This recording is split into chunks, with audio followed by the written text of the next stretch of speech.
কেন জানি না মাঝে মধ্যে ভীষণ মন খারাপ হয়। মনটা খুব রাখা কাউকে আপন মনে হয় না।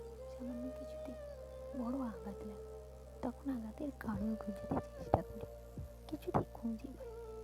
কিন্তু আঘাত দেওয়া মানুষটাকে আমরা চিনি, এই আঘাত দেওয়া মানুষটা আমাদের কাছেই মানুষ। আবেগপ্রবণ মানুষদের দুঃখ বেশি, যারা বেশি ভালোবাসতে পারে তাদের জীবনে ভালোবাসার অভাব থাকে। কিছু মানুষের কাছে আমাদের প্রত্যাশা থাকে, যাদের থেকে আমরা প্রত্যাশা করি তাদেরকেই আমরা ভালোবাসি বেশি। ভালোবাসা থাকে বলেই তো প্রত্যাশা থাকে, যার প্রত্যাশা যত কম সে তত বেশি সুখী। কথাটা ঠিক, তবে আমি মনে করি প্রত্যাশাহীন মানুষগুলোর আবেগ কম। তার আবেগ, তার কাছে অনুভূতির মূল্য নেই। অনুভূতি শক্তি কম থাকলে তার আবেগ আসে না। আবেগহীন মানুষদের আমার কষ্ট পাওয়ার অনুভূতি নেই, তিনি কাউকে কষ্ট দিয়ে অনুভব করার ক্ষমতাও তার নেই। কতটা কষ্ট পেল তাদের কিছুই যায় আসে না। তবে একটা কথা সত্যি, যে মানুষটা খুব সহজেই ভালোবেসে ফেলে সেই মানুষটা সহজেই দুঃখ পায়। সহজে দুঃখ পাওয়া মানুষগুলো ভেতরে ভেতরে বড় একা। যারা মনের দিক থেকে একা, তারা তাদের দুঃখগুলোকে প্রকাশ করতে পারে না। ঠিক পারে না নয়, প্রকাশ করার মতো মানুষটাকেই তো পায় না।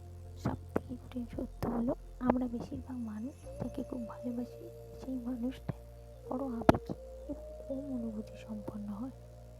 আবেগহীন অনুভূতিহীন মানুষগুলো সবসময় আবেগপ্রবণ মানুষকেই পছন্দ করে, কারণ তারা নিজেরা কাউকে ভালোবাসতে পারে না বলেই অনুভূতিপ্রবণ মানুষগুলোকেই বেছে নেয়, যাতে তাদের জীবনে ভালোবাসার অভাব না হয়। তাদের জীবনে দুঃখ নেই, কষ্ট নেই, হারানোর বেদনা নেই। স্বার্থপরের মতো তারাই ভালো থাকতে পারে।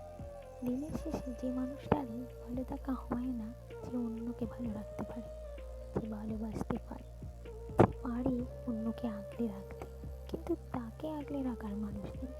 আমাদের বেশিরভাগ মানুষেরই একজন আগলে রাখার মানুষের বড় অভাব। কলমে সরজিৎ ঘোষ, কটে সুপর্ণা।